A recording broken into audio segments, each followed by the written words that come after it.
Good morning. I'm Angelo Castro III. I'm Angela, and we are the Castros. We bring you the news. And the views that make you think. Sometimes we agree. Sometimes we don't. This is News and Views. And here are today's headlines. Aside from Senator Jinggoy Estrada, other senators are also facing or being linked to separate complaints and investigations. Authorities have expanded the coverage of the manhunt for Senator Bato de la Rosa across several locations nationwide. Some lawmakers and advocacy groups are pushing for stronger provisions in the proposed anti-political dynasty bill.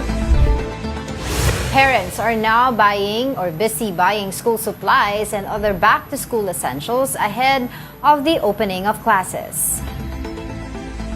First in the news, all eyes are on the Sandigan Bayan as the court is expected to act on the case involving Senator Jinggoy Estrada. Now for the latest, let's bring in mobile journalist Arles de los Santos. Arles, tulad ng tinanong ko yesterday, no, may possible ba warrant of arrest today? Angela at Diego, ayan ang ating inaasahan ngayong araw dito sa Sandigan Bayan kung saan nga kahapon ay naraffle na yung kaso na kinaharap ni Senator Jinggoy Estrada. No? Para sa kaalaman ng ating mga manonood, merong dalawang count na graft laban kay Senator Jinggoy Estrada at isang plunder. Ang isang graft ay kasama niya doon si dating DPWH Secretary Manuel Bonoan na napunta sa 2nd Division ng Sandigan Bayan. Habang yung isa pang graft case nito ay napunta doon sa 5th Division ng Sandigan Bayan kasama si Bonoan at yung mga dating opisyal at ng DPWH NCR, no. And yung plunder case napunta rin sa 5th Division ng Sandigan Bayan. Alam nyo, naging mabilis yung pag-raffle nitong case na to, no, dahil kahapon past 1 PM nang dumating nga dito sina Assistant Ombudsman Miko Clavano para i-file yung graft and plunder cases respectively laban kay Senator Jinggoy Estrada at around 3:30 PM nga ayun na-raffle na ito, no. At least I think same pa rin sa sinasabi natin kahapon, no, kung magiging consistent at kaparehas ng ginawa ng Sandigan Bayan yung kanilang naging tugon at bilis noong isinampa yung kaso laban kay Senator Bong Revilla magiging 24 to 48 hours pwede nating asahan na magkakaroon na agad ng arrest warrant laban kay Senator Jinggoy Estrada. And the thing is, per decade, no, so far nakita natin per decade, I mean at least sa age bracket ko, no, may bawat dekada merong plunder cases Senator Jinggoy Estrada, pero yung unang dalawa, yung 2001 yung una, nanalusutan niya noong 2004 matapos siyang ma-acquit, and then noong 2014 naman ay napawalang sala din siya kaugnay naman ng PDAP scam na yun. Ngayong 2026, 2 decades later, no, magtatatlo na ito panibagong kasong plunder kaugnay naman ng flood control scandal ng ating pamahalaan. Well, this is non-bailable, di ba, Arles? Yeah. Yes, Angela, dahil yung kasong plunder ay isang capital offense. So non-bailable siya at may posible na pagkakakulong na reclusion perpetua kung mapatunayan na guilty ang isang akusado. Pero hindi nito ibig sabihin, Angela, na hindi makakalaya sa Senator Jinggoy Estrada dahil pwede, no, mag-file itong kampo ni Jinggoy ng petition for bail. Kagaya ng kasalukuyan na dinidinig at hinihintay nating desisyon sa kaso ni dating Senador Bong Revilla. Kailangan lamang timbangin ng husgado ang bigat ng kanyang kaso o ng mga ebidensya o yung evidence of guilt natin na tinatawag, no. Yung graft case, as far as we know, that is a non-bailable case. 90,000 yung piyansa, depende pa rin sa division, and then yung plunder, yun yung non-bailable talaga. Arles, pag nagkaroon ng decision on the warrant of arrest, usually how long bago i-enforce to at sinong agency ang mag-enforce nito? PNP ba or NBI? Either of the two, as far as we know, Diego, no, pag nalabasan ng warrant of arrest, enforceable na siya right after. And then bibigyan ng, of course, yung PNP and then NBI, though sinabi naman ng NBI kahapon, hihintayin muna nila yung warrant of arrest nga, no, and then tsaka sila tutugon. And then si DILG, Secretary John Vic Remulla naman, sinabi na rin na nakipag-ugnayan na siya kay Senator Jinggoy Estrada. So aabangan natin kung susuko na lang ba ng kusa si Estrada o kailangan din na iserve pa sa isa sa kanyang mga tahanan or sa Monday kapag nagkaroon ng session. Kunwari, ito yung mga possible scenario, Diego, no? Kung hindi malalabas ang warrant of arrest ngayon and then it gets released on Monday, pwede nating abangan kung sa Senado nga ba isi-serve ang warrant of arrest at ano yung posibleng maging kasunod nito. And of course, ano yung naging tugon kung meron man ang ombudsman doon sa sinasabi ni Senator Jinggoy Estrada na mabilis daw ang pag-file ng cases sa mga hindi kaalyado ng Marcos administration. At ganun din, wala pa daw na mafafile ng case no, doon sa hindi kaalyado o sa kaalyado ng Marcos administration. Sa ngayon, Angela, ay sinusubukan pa natin makuha yung tugon ng Office of the Ombudsman patungkol dyan. Pero si Ombudsman Boyeng Rimulya na mismo ang nagsabi sa mga nagdaang press conference na hindi nga sinisingle out itong majority at itong mga kaso naman na kanilang binubuo ay ayon mismo sa mga ebidensya at corroborating evidences or testimonies ng mga state witness. No? Namely, ayan, sina dating Bulacan 1st District Engineer Henry Alcantara, sina dating DPWH NCR Director Gerard Opulencia, and si dating DPWH Undersecretary Roberto Bernardo. Yun nga yung kanilang mga nagiging sandigan at least na mga naunang kaso na kanilang isinampa. No? And I think bukod dun, Angela, may ibang mga kaso pa nga na pwede or posibleng masampa na coming weeks, no? Pero yun, part pa din ng majority. And alam mo, Angela, isa sa mga binabanggit din on ni Senator Jinggoy Estrada, yung sa LBRMO. Ito yung parang legislative office ng Senado na nakasisilip ng mga insertion or ng budget flow ng mga proyekto, and sinabi na nga na malinis doon sa Estrada at wala nga itong insertion. Pero ayon kay Assistant Ombudsman Miko Clavano, hindi raw nakaka-capture kasi ang lahat ng budget insertions dahil layered yung isinasagawa rito. No? Kaya yun, nakita ng Office of the Ombudsman nga na may probable cause and recommendation na rin ng DOJ. And nakita din natin, Angela, na mas malaki yung pera na pinag-uusapan ngayon. Kasi nung in-implicate si Estrada ni Bryce Hernandez, they're just talking about 355 million pesos. But Assistant Ombudsman Miko Clavano confirmed yesterday that there was 573 million pesos that were strategically or systematically rather delivered to Estrada. All right, thank you for that, mobile journalist Arles de los Santos. The manhunt for Senator Bato de la Rosa has expanded across several locations nationwide, while authorities also moved to file obstruction charges against Senator Robin Padilla. Here is the report. The manhunt for Senator Bato de la Rosa has spanned several locations across the country. On Wednesday, May 27, NBI and PNP personnel conducted search operations in Parañaque, Bulacan, and Pampanga. Authorities checked a house in Angeles City, reportedly owned by the uncle of Senator Robin Padilla, a known De La Rosa ally. But that yielded negative. De La Rosa was also not located at other target sites, including his ancestral home in Davao del Sur. Bato's wife Nancy posted a photo of the operatives doing the manhunt, which she said should be within the bounds of the law.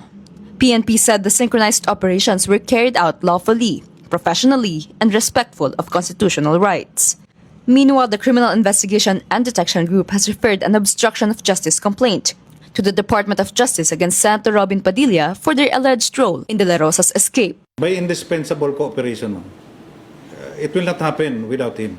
Hindi po yun incidental. It's not a mere hitch ride. It is plano, well-planned, well-coordinated, kasi yung may backup vehicle pa. Earlier, Padilla admitted giving De La Rosa a ride in the early hours of May 14, following the shooting incident inside the Senate, but denied helping his colleague. Senator Jinggoy Estrada and former Public Works Secretary Manuel Bonoan are now facing plunder and graft charges before the Sandigan Bayan over the alleged misuse of flood control funds. Now for the latest, we have mobile journalist Jazz Paredes. Jazz, go ahead. Yes, Diego and Angela. Nandito tayo ngayon sa National Headquarters ng Philippine National Police sa Camp Crame, and we're waiting kung ano nga ba yung mga susunod na mangyayari. If ever nga na ma-file yung arrest warrant from the Sandigan Bayan today, and we're expecting kung ano nga ba yung magiging role ng Philippine National Police sa pag-enforce nitong arrest warrant. So ito yung mga tinitignan nating posibleng mangyari, no? So yung magiging papel ng Philippine National Police ay yung posibleng sila yung maghain o yung mag-enforce nitong arrest warrant, dahil nga kagaya nung nasabi ni Arles kanina, it's either the NBI or the PNP yung possible na mag-enforce ng warrant right after na lumabas man ito. Possible today or on Monday, aabangan natin yan. At kasunod niyan ay kaya rin natin ito inaabangan dito ngayon, Diego, no? Kasi in the past, we have seen yung mga past political personalities na nasampahan with similar charges ay aside doon sa pag-aresto at yung personal silang pinupuntahan sa kanilang mga bahay, hinahanap sila, nakikita rin natin yung posibilidad ng voluntarily arrest, and which is hindi natin tinatanggal yung possibility, kaya inabangan natin yan today kasi meron daw dalawang options. Si Senator Jinggoy Estrada, pwede siyang maaresto, pwede rin siyang mag-file, or pwede rin siyang ang mag-surrender nga voluntarily. So inaabangan natin yan. Although ang tintigan din natin, pwedeng magkaroon din ng role yung ating Criminal Investigation and Detection Group doon sa paatasan silang magsilbi ng arrest warrant. But yun nga, clarification natin dyan, no? Hindi sila yung magdedesisyon kung innocent ba or guilty, kung kailan nila i-enforce. They're still waiting kung ano nga ba yung ibababa sa kanila. Pero kagaya ng sinabi ni Arles, oras na magkaroon ng warrant, it is immediately enforceable at aantayin natin yung magiging next steps ng Philippine National Police regarding that. Diego, Angela. And meron ka bang impormasyon na after, kunyari, meron na silang arrest warrant, saan diretso si Senator Jinggoy? Yes, Angela, Diego, sa ngayon, hindi pa natin nakukuha yung kanilang pahayag kung ano ba yung next steps right after kung ma-enforcement to arrest warrant, saan diretso si Senator Jinggoy. So, we're still waiting, but now, pinasubukan natin kunin yung pahayag ni DILG Secretary John Vic Remulla because we're hearing na, we can't confirm yet, no? Pero we're hearing na parang nagkausap na nga raw sila ni Senator Jinggoy Estrada, but we're still yet to confirm this. Sinusubukan natin siyang makausap ngayon at makuha yung kanyang pahayag kung ano yung kanilang naging pag-uusap, kung nagkausap man sila. And babantayan natin yan at immediately ay i-inform natin kung ano nga ba yung kanilang napag-usapan at kung ano ba yung kanilang magiging susunod na aksyon kung mailabas nga itong arrest warrant today. So possibly or most probably sa New Quezon City Jail. Payatas. No, sa may Payatas. Sa Payatas. Yun ang actual detention. Kung nasaan ngayon si former Senator Bong Revilla. Doon nila nilalagak yung mga may kaso ng mga politicians Pati si and Secretary public Bonoan, works former officials. Secretary Bonoan. Oo, na involved nga dito sa flood control projects. Alright, thank you so much for that update, Mobile Journal Jazz Paredes. We'll be back with more stories after the break. Keep it here on One News.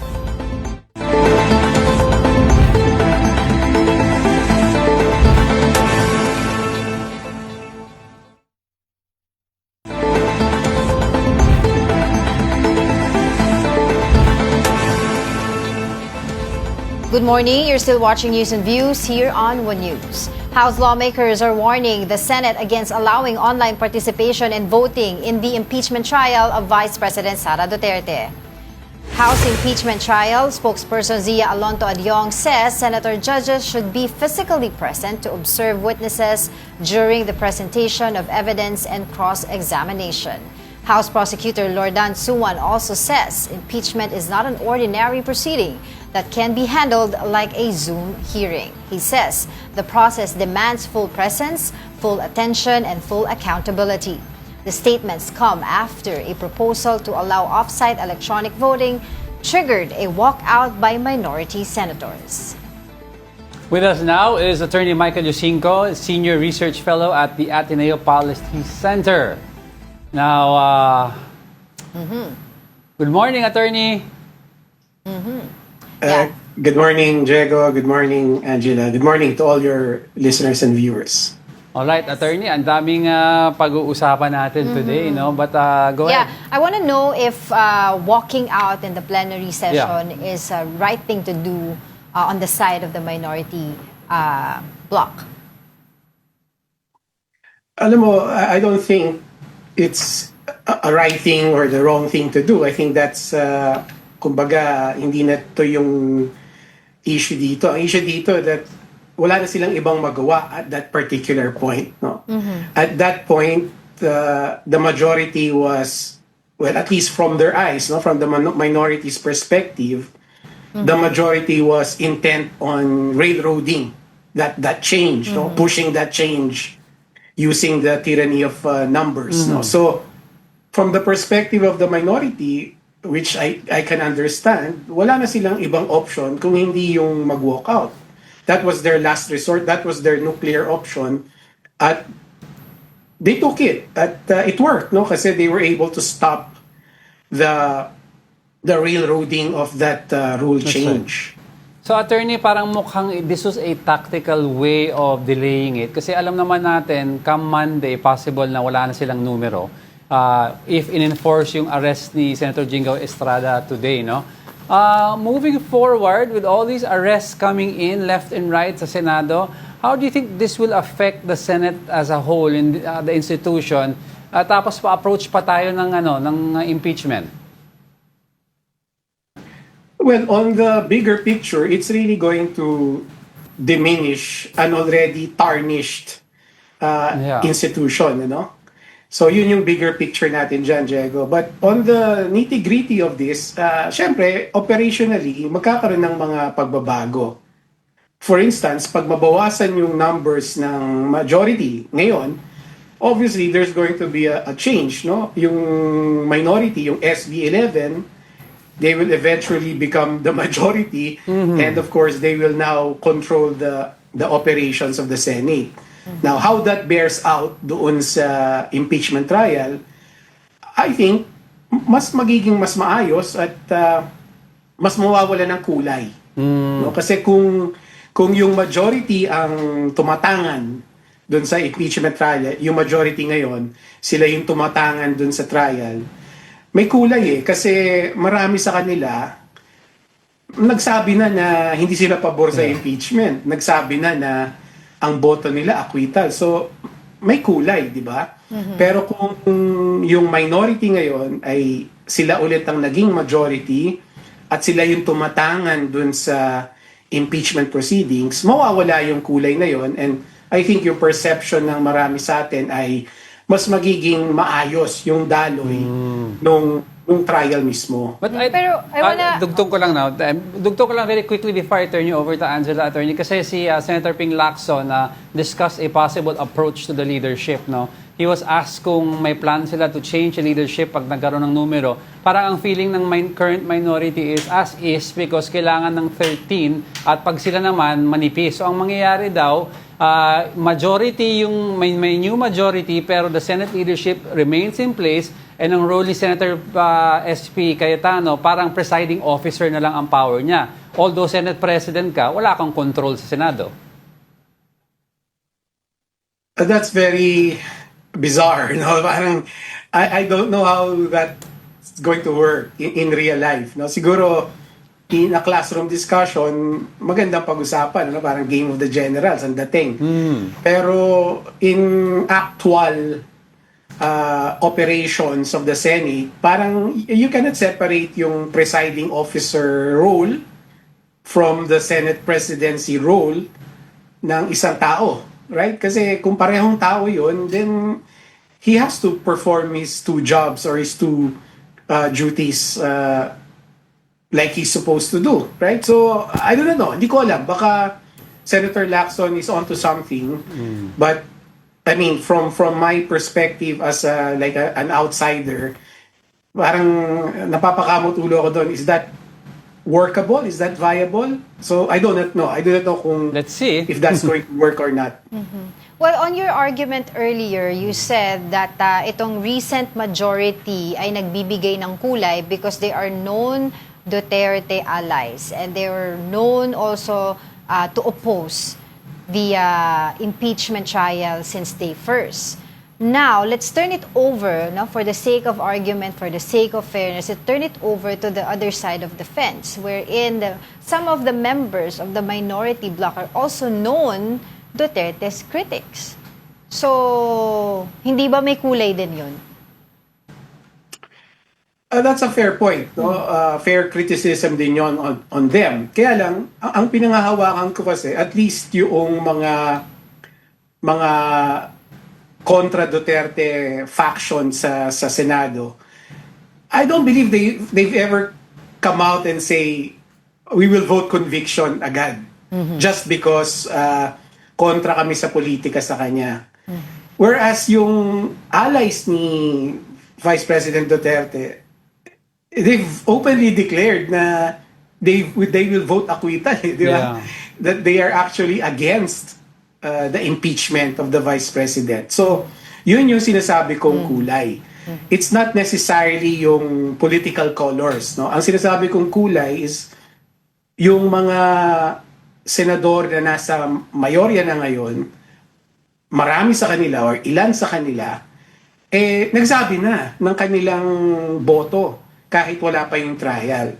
That is the kulay that I'm referring to. Alright, so going to the topic of online participation and online voting, ano po ba yung kumbaga parang significance na ang isang judge ay dapat physically present doon sa plenaryo pagdating sa botohan, and of course this time around may pinag-uusapan tayong impeachment. So una muna, I want to clarify. We're talking about the impeachment, online voting sa impeachment. We're not talking about online voting in legislation or video conferencing in lawmaking. So that's a totally different matter, no? So pag pinag-uusapan natin yung impeachment itself, I think there are two views here. And it all boils down kung ano ba yung expectation natin dun sa senator judges. Kasi if you talk about a court of law, very clear yung expectation sa court of law judge. And that is to personally hear the testimonies. Meron ng mga reasonings dyan na I'm sure na-discuss na ng iba. And also to manage the conduct of the trial. That's the role of the court of law judge. Kaya in the context of a court of law judge, parang imposible yung remote work, no? Kailangan nandun siya dun sa trabaho niya mismo. When it comes to the senator judge kasi, hindi naman siya required to manage the proceedings, no? Kasi ang trabaho nun nandun sa presiding officer. And hindi naman siya required to ask probing questions. Hindi naman siya required to ask or to kumbaga to observe personally yung witnesses and whatever, di ba? Kasi he's there to make a decision, acquittal or conviction. That's the expectation, right? Based on the Constitution and their rules. So, specifically, kung paano niya mapupuntahan yung desisyon na yon, either conviction and acquittal, then that's open, di ba? Kung papayag na, kung pwedeng gawing remotely, then so be it. So, ang sinasabi ko lang, my point is, we cannot use the standard of a court of law judge to impose it on the senator judges kasi ibang-iba yung circumstances. But I'm not endorsing na, just to be clear, I'm not endorsing na payagan yung online voting and video conferencing. I'm just saying, let's be commonsensical here na we cannot use the standards of the rules of court for a court of law judge and then superimpose it on the impeachment and the senator judges because those are two different circumstances. But is it ethical, attorney? Kasi alam naman natin, although internal rules ng Senado and political and process ng impeachment, pero yung pattern of which the impeachment court was constituted based on history is they got little bits and pieces from also the court. Diba? So, meron silang part legislator coming from the Senate and Congress and then part coming from the court. So, based on that, isn't it parang ang spirit nito or ang essence nitong impeachment is to try somebody. When you try, then you have to be there and present and know everything that is happening. Pag hindi nangyari ito, baka magkaroon ng cloud of distrust among the people. Yeah. Again, that's a fair point, no? Kaya lang, siguro yung minor pushback ko sa'yo is that when the rules were crafted, wala pang technology that can facilitate video conferencing, di ba? And online voting. Hindi pa within the realm of possibility yon, di ba? You can just imagine, for example, isang senator judge, na-aksidente siya, na-hospital siya, right? During the trial. Hindi na ba pwedeng makontinue niya yung trabaho niya remotely in the hospital bed if his faculties are still working. You know what I mean? Kumbaga, ang sinasabi natin is the idea of teleconferencing and online voting in the impeachment trial should be entertained, should be considered, pero kailangan pag-aralan ng mabuti. Correct ka doon, attorney, yung sinabi mong, let's say, nagkaroon ng aksidente, he was there throughout the process, pero di siya makaboto. That is fine. Pero ang usapan kasi dito is, alam natin saan pupunta tong electronic voting. It's to cater, What is the supposedly. context of Ang this? konteksto kasi nito is it's happening and being pushed this week before the arrest of possible 3 Duterte allies. Ngayon, ang question, let's be specific. What is your stand on voting or through teleconferencing sa impeachment pag arrested yung person in question? Let's say Senator Jinggoy Estrada, Senator Joel Villanueva, and Senator Rodante Marcoleta. Hypothetically, kung na-enforce na yung arrest, okay ba sa'yo yun? It's not about being okay with me or not. Talagang hindi pwede yun. Kasi if you're already a detained or a detention prisoner, Ibang usapan yun, no? or a fugitive from justice for that matter, ibang usapan yun. Yeah. Hindi na talaga pwede. Kumbaga, kung halimbawa, isama nila sa rules yon, for example, pinalitan nila yung rules, pwedeng online voting and teleconferencing, including lawmakers who are detained Iba. or lawmakers are fugitives from justice, hindi pwede yun. Kasi that's yun yung tinatawag nating unlawful. That's not only That's right. unethical, but that's unlawful, that's undemocratic, that's unconstitutional. So, yung scenario na yon, yung sinasabi mo, Diego, that is not, or that cannot be allowed based on the law itself or even our rules, no, yung rules of criminal procedure. Once detained prisoner ka na or detention prisoner ka na or fugitive ka from justice, talagang limited na yung rights mo. But what about the argument, attorney? What about the argument na arrested pa lang naman sila, kaso pa lang naman, there's no conviction yet? Yeah, that's what I'm trying to explain. Kung detention prisoner ka na, talagang mako-curtail na yung rights mo. That's already part of our criminal justice system. Hindi iba na yung rights mo sa isang rights ng isang malayang tao, yung Right. hindi detention prisoner. So that allows yung curtailment of those Right. rights, no? For example, kung lawmaker ka, just like what happened to Senator De Lima, 'di ba? Sabi ng korte sa kanya, hindi ka na Hindi pwedeng pwede. payagan na, 'di ba? Kasi Yeah. nakakulong ka eh. That's right. You cannot be given special treatment, Or 'di ba? privileges. So, oo. ganon eh. So, ganon din. Kung the same principle should apply dito sa Right. online voting or teleconferencing in the context of the impeachment. Kung nakakulong na yung senador, hindi na siya pwede. hindi siya pwedeng mag-online voting or teleconferencing kasi nakakulong na siya. So, hindi siya pwede under the law and under the Constitution.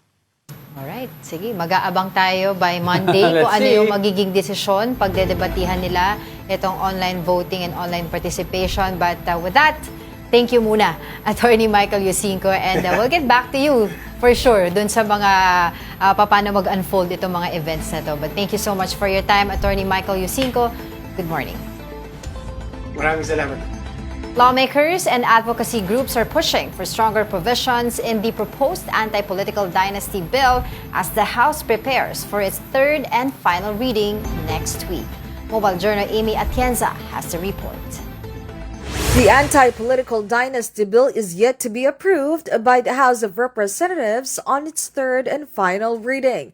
After a series of hearings and public consultations around the country, the House Committee on Suffrage and Electoral Reforms has already decided to push for a second degree of consanguinity and affinity for the bill. Other conditions of the bill of the lower chamber include the prohibition of two family members running for the same national or local elective office. But for the part of some lawmakers, this does not fully execute what the purpose of the anti-political dynasty bill really is. Akbayan Party List Representative Dada Hiram Ismula says that there must also be some focus on the party list system, which does not completely restrict family members from holding a national position and a local position simultaneously. We have the party list congressmen na kasama din dito sa body na ito. So, I disagree on that part dahil yes, nag-file din po kami sa Akbayan Reform Block patungkol sa pag-amenda or pagbabago ng party list reform. It's just that kung ang anti-political dynasty bill natin ay kagaya ng House version na ito, of course magmamatter ito doon sa party list reform. Kasi As for Caloocan 2nd District Representative Edgar Erice, the Senate version seems much better than of the lower chambers. He noted that the bill will still undergo the bicameral level, which the upper chamber could potentially block. Palagay ko naman hindi makakapasa ito sa Senado dahil napakalayo ng version ng Senado. Sa Senado, one national, one local per family lang ang i-allow. Dito kahit 10, kahit 15 pwede. On Thursday morning, May 28, various individuals led by the Partido Lakas ng Masa also staged a mini protest outside the House of Representatives. They call for a much stronger provision for political dynasties, including lesser opportunities for families in the local level. At the same time, they are aiming to push for a people's initiative as an alternative if the bill comes out accepted by both chambers of the country. Pero ang talagang ultimately na gagawin namin, nagbubuo kami meron ng grupong itinayo para magtulak ng People's Initiative Dynasty at People's Initiative Bill, yung signature bill. May kasama mga pare, may kasama former military generals, kasama yung mass movement, kasama yung isang bishop. The House is expected to tackle the final reading of the bill next week before plenary sessions suspend. Kapatid Amy Atienza, we are One News. Classes for school year 2026 to 2027 begin on June 8 as DepEd shifts to a 3-term calendar in basic education. Joining us now is Hannibal Camua, Executive Director of the Philippine Business for Education or PBED. Good morning. Thank you for joining us again. Nice to see you. Good morning, Ma'am Angela and Sir Angelo. It's nice to be back. Thank you. Okay, so this is going to be the first time na gagamitin or gagawin na tong 3-term na to sa public school. So what are the key changes students and teachers should expect from this? Well, when we discussed this last time, Ma'am Angela, I think there were questions or at least comments in terms of why was it not piloted or are our schools ready to implement this 3-term adjustment. I think on the upside or on the positive side, as what is written in the DepEd policy, and that's basically the reason for it, is the learning blocks are actually protected. So, and basically that preserves the contact time between the teachers and the students. So, walang disturbo yan kapag ang learning block, walang other activities other than the actual teaching and learning in the classroom. And there are also dedicated na mga times or mga block for extracurricular activities. So I think on the upside, that's the advantage that the learning time of students and of the students are actually protected from, let's say, other extracurricular activities that usually nagdi-disturb sa learning time ng ating mga mag-aaral. And aside from what you mentioned, Hannibal, no, ano yung, pwedeng ma-expect ng mga estudyanteng mangyayari no, sa pagkakaiba? Kasi usually, every time we pilot something in the past, medyo nagugulat sila, matagal ang adjustment period, naaapektuhan yung the way they conduct themselves. Kasi, let's face it, studying is also habitual, and they've formed habits already from the last school year. Yeah, correct, Sir Angelo. No? As what I've said, and it's always like that when we do education reforms. what is in the policy may look good on paper, but when it boils down to implementation, doon tayo nagkakaroon ng issues or ng problema. It's when the rubber meets the road. So when you look at, let's say, how it is being implemented at the school level, and basically are our systems prepared for it? Yung mga teachers ba natin are prepared for it? Basically, I still have that concern over learner mobility with this three-term adjustment in the school calendar. What if, for some reason, a certain learner from a private school who still adopts a quarter or a 4-quarter school year, lumipat for some reason ng public school, Yes. which are already mandated to shift to the 3-term school calendar. I'm not very sure, and it's not quite clear to me kung gaano kahanda yung sistema ng DepEd in terms of, let's say, how are they going to put in the credits and the equivalencies, given that there's that matching that they need from a 4-quarter school year to a 3-term school calendar. So that's just one, and I think there's a lot of also concerns and issues from the ground in terms of the implementation of this kind of reform. Well, as we move forward with this 3-term calendar in basic education, we are still experiencing reading comprehension difficulties, and there is a recent article nga tungkol doon stating na 9 in every 10 Filipinos need to be taught how to read, and of course yung kanilang how to develop their reading comprehensions. So paano yun? Paano natin ma-address yun? Well, we have been in discussion. We've been discussing this perennial issue about, let's say, literacy, particularly in basic education. And so we've mentioned that the low-hanging fruit. I've mentioned this in most of my interviews. The low-hanging fruit to address this is really the implementation of the ARAL program. Yeah. No? Yung remediation natin, or the summer reading camps. No? And I think a more recent, let's say, release from EDCOM, it says there, grade 7, parang 88% are struggling readers at grade 7. So I think that's, as always, it's very alarming because, again, at a certain grade level or at grade 7, you would expect na dapat higher level of learning na yan ang natututunan ng bata. Pero they could not proceed to higher level of learning if, in this case, their literacy levels are very low. And that's where the ARAL program, summer learning camps, sana, would come in. But if you, I think it was 2 days ago that EDCOM also released a news report or a statement wherein they see certain implementation issues in the ARAL program. So it should have been implemented, or it was implemented May, I think first week of May until the last week of May. And in this case, it will address that let's say, literacy gap, no? Especially for those who are frustrated readers or yung mga with low literacy levels. But again, we're looking at, I think these are birthing pains because this is the first of the many implementation of the ARAL program, but then there are issues about funds not being downloaded on time, so teachers, the tutors does not have, let's say, their allowances. There's also the big issue of difficulty in hiring tutors, particularly. So because the ARAL program, the ARAL program should not be teachers.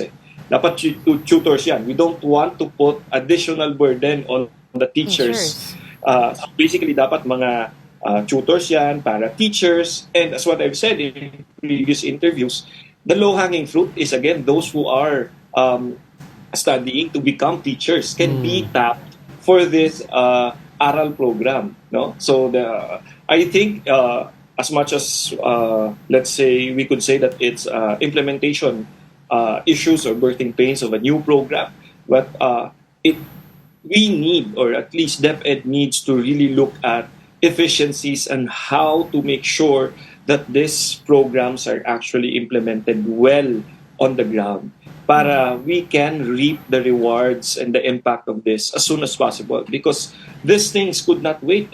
For Yeah. me, having illiteracy, or in this case, low literacy rates on higher grade levels, this could not wait. We have to address it before they proceed to higher grade levels and before they tackle higher level of learning. I agree with you, no? But also there is no, walang magic bullet dito, no? Now, let's say we implement it this year. What should be done next? Para, let's say, tuloy-tuloy ang pagre-reform natin sa system and hopefully mag-improve yung educational system natin. As always, Sir Angelo, with these kinds of reforms, no, especially in education reforms, these things do not improve overnight. So we have to be consistent on doing the right reforms, right?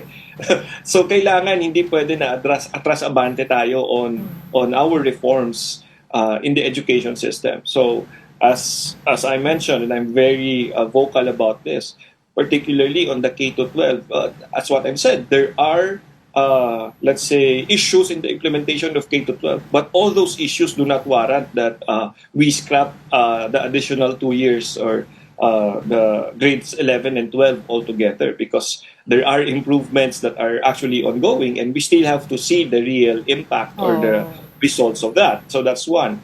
As what I've said, it should be put on consistency in implementing the right reforms. For me, EDCOM 2 has already laid out most, if not all, of the major reforms that we should do, particularly in terms of basic education, so that we, at some point, we address or arrest this learning crisis that we have. So it's the consistency and the political will to implement those reforms. So consistency in terms of, number one, putting the right budget. Again, it's budget season for next year's budget. So we put the right budget on the reforms that are actually needed to arrest the learning crisis. That's one. Second is we actually put in the right reforms for perennial problems that we have been experiencing. Lack of teachers, lack of classrooms. Outdated and let's say outdated at late delivery ng mga books and learning resources. Ito yung mga consistent and perennial natin na mga issues every time nagbubukas yung klase. So we need to put in the right reforms for those issues, so that come June 8, if these issues or these problems would arise again, at least siguro na mitigate natin, or it would be at a smaller scale, not at the scale na parang every year na lang ganun at ganun palagi yung pagiging problema natin. So for me, consistency in doing the right reforms. Well, we can only hope for a better education system here in the Philippines. But for now, thank you so much for your time and insights, Hannibal Camua, Executive Director of the Philippine Business for Education, or PBED. Good morning. Maraming salamat po. Thank you. Senator Jinggoy Estrada now faces plunder and graft charges over alleged kickbacks in the flood control scandal. Mobile journalist Arles de los Santos has the report. 8 months ago, during the height of hearings on the flood control scandal, Senator Jinggoy Estrada personally asked contractor Curly Discaya if there was a senator in the supposed list of kickback recipients. Mr. Discaya, sa dami-dami mong binanggit na pangalan na kongresista, salang tanong ko, Senador, meron ba? Your Honor, wala po. It fetched this unforgettable line from then Senate Blue Ribbon Committee Chairman Rodante Marcoleta. Sigurado ka, safe ka na. Of course, Estrada resented the joke and asked that it be stricken off the hearing records. Fast forward to Thursday, May 28th, Estrada is at the center of a plunder and graft complaint related to the flood control scandal filed by the Office of the Ombudsman before the Sandigan Bayan. Assistant Ombudsman Nico Clavano personally appeared before the anti-graft court to file the cases. Also named respondents were ex-Public Works Secretary Manuel Bonoan and local engineering officials from the NCR. Ex-DPWH Undersecretary Maria Catalina Cabral was dropped from the case by the reason of her passing, while former DPWH Undersecretary Roberto Bernardo, DPWH NCR Regional Director Gerard Opulencia, and Bulacan 1st District Engineer Henry Alcantara have also been excluded from the case. That's following their official admission into the Witness Protection Program, or WPP.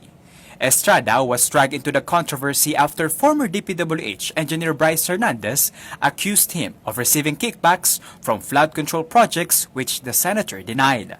The allegations claim that the respondents conspired to maneuver allocations, rig public bidding processes, and siphon government funds of major national infrastructure budgets. Clavano said the investigation yielded information that 573 million pesos in kickbacks was systematically delivered to Estrada alone. Our case is built on solid, immovable evidence.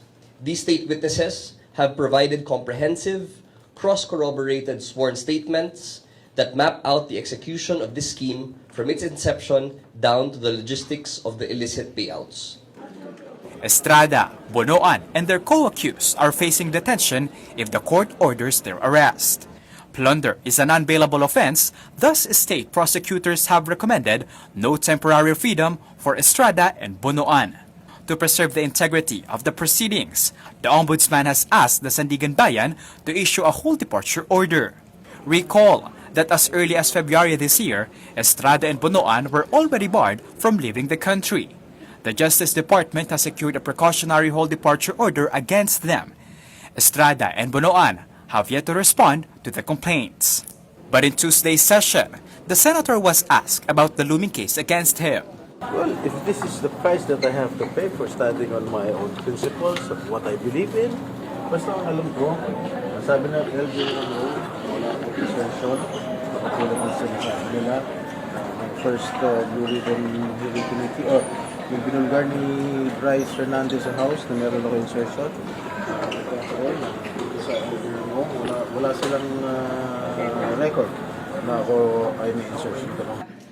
Clavano, however, said this is not enough for the senator to claim innocence. The office acknowledges that the LBRMO, Legislative Budget Research and Monitoring Office, has issued a certificate regarding the absence of documented initiation of budget insertions by the respondent.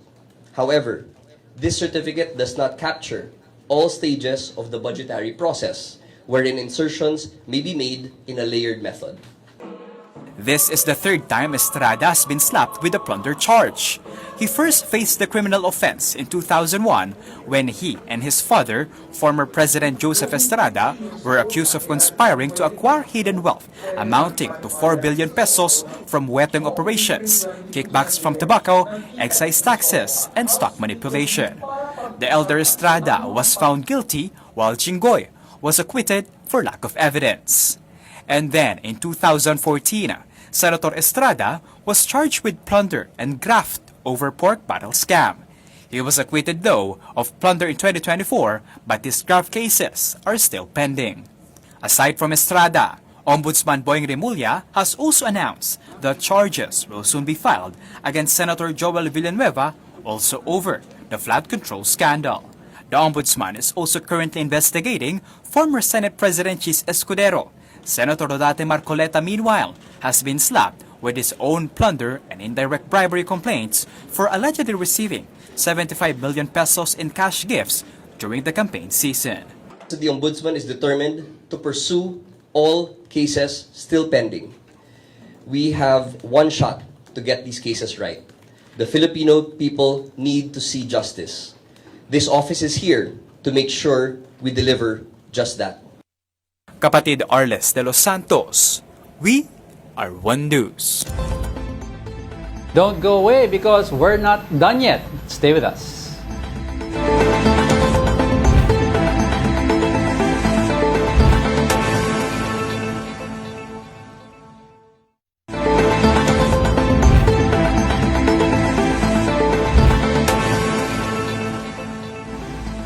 Welcome back. You're still watching News and Views here on One News. Tropical storm Doming is now inside the Philippine area of responsibility. It was last spotted 1,345 kilometers east of southeastern Luzon. Doming is less likely to directly affect weather conditions in the country in the next 24 hours. However, the southwesterly wind flow enhanced by Doming may bring heavy rains over the western portions of the country beginning Sunday. No wind signal is currently hoisted. Tennis star Alex Ayala headlines the Filipino honorees in this year's Forbes 30 Under 30 Asia list. Ayala was named under the entertainment and sports category after boosting interest in tennis among Filipinos and breaking into the WTA top 50 last year. Forbes also recognized Filipino pop star Zach Tabudlo in the same category. Forbes 30 Under 30 Asia recognizes 300 young entrepreneurs, leaders, and innovators across the Asia-Pacific region. Ayun. Okay. After Happy Friday. 2 years? 2 years. After 2.5 years, this will be a last telecast for the morning. At least for me. Together. Together, yung show. Kasi we started out as brunch, and then we veered into news and views. So basically, it was the same crew, same family. Nag-iba lang ng programa. So ito last episode natin na for now. Yes. For now. And maraming salamat kay... It's not goodbye, but see you. See you. See you again. Maraming salamat sa lahat na nakasama namin for these last 2.5 years. Direct Marvin, sila Elmer, sila Barbie, sila Lalaine, Carlo, si Sila EP Ayen. Carlo, sila Ayen, sino pa ba? Si JR, kalimutan si JR. Oo. Sino ba? Sino pa ba? Si Ate Marley. Maraming salamat sa inyo. Sino si pa ba? Barbie. Ha? Kuya Bong. Kuya Bong, of course. Barbie. Si Kuya Elmer, si Christine. Yun. Maraming salamat sa kanilang lahat. Tapos si Susan. Oo. Tapos si CJ. Diba? Lahat yan. Lahat Kasama yan. natin. Yun yung mga, of course, you only see us here in front of the camera. Pero marami po kami. No? It takes a whole village para po mapaganda at mapagana po. We're only 5% of the show. 95% are the people at the back. Yeah, so with that, we thank them for the hard work. But you that can they catch put them on Monday Morning Matters. Yan, 8:30 to 10:30 in the morning. Ako, Secret. In Prague. And in Prague. Secret in Prague. Baka puntahan mo na si Zaldico doon. Anyway, sige, alis na ako. Anyway, with that, I'd like to leave my last quote for from this past 2 years. And it's a quote made famous by my dad before he passed away. And the quote goes, "Move on, it's just a chapter in the past. But don't close the book, just turn the page." And that wraps up our episode of News and Views. Join us again next time. I'm Angela Lagunsad Castro. Actually, we are the Castros. Iiyak na yun. And I'm Angelo Castro III. Kapatid, we are One News. All sides, all the time.